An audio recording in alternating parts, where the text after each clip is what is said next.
Hey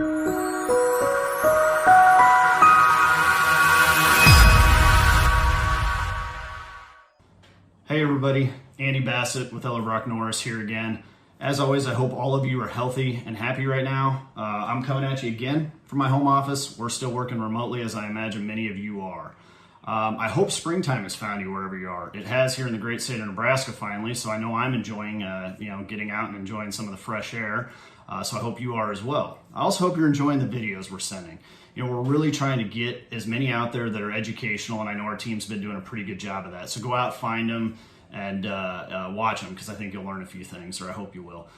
Today's really for business owners. It's around the topic of workers' compensation and COVID-19. We've been getting a lot of questions about that, and so we wanted to get some answers out there. So at that, one of the first questions we're getting, hey, if I have an employee get sick with COVID-19 or potentially get sick with COVID-19, is that a covered claim?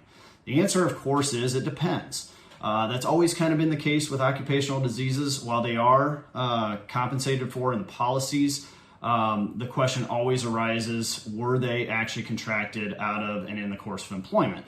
And certain jurisdictions with the normal diseases of life like flu and cold don't necessarily see that as being something that can be proven to have clearly been contracted in and out of the course of employment. Obviously, in some industries like healthcare employees, that may be more clearly connected, but it's going to be very situational. So our advice, of course, would be if you have some inclination that an employee is potentially sick with COVID-19 and may have contracted it in and out of the course of employment at your workplace, please reach out to your advisor, whether that's our team or otherwise, and get their opinion. Our advice would be get the insurance company involved from a claim standpoint. Second question. I'm paying employees to be home and not work. I got the PPP protection from the government, and I want to pay my people, but I don't have work for them to do. How's that going to impact my premiums? Great question. For a while, we didn't have an answer, but NCCI did finally put some press out there about what they look to intend to do, which is they look to file a new statistical code for this idle time, which says if you do have employees that are being paid but aren't working during this idle time, we'll apply a different code to them, and we will effectively allow that to be removed from your premium calculation. So that's a big deal. It's not finalized yet, but there'll be more to come. We will keep monitoring it, and of course, we'll get as much information out there as we can. So stay tuned on that one. And then finally, my employees' job duties have changed during this time. And so how is that going to impact the class code or the payroll association?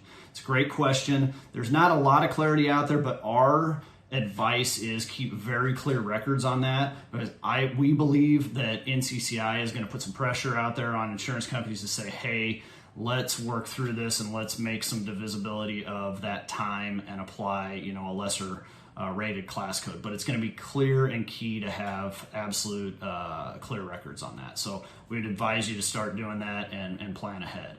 So there's a few questions we're getting. Hopefully that answers some that you have. If there's others, or if you need more clarity on those, please reach out to me or anybody on our team. We're happy to answer it. Or of course, reach out to whatever advisor it is you work with in the risk management arena, and stay on top of this. We want to have these answers as employees or as employers, but we certainly want the answers for our most valuable asset, which is our employees. At that, stay safe and healthy, and stay tuned for our next video. Thank you.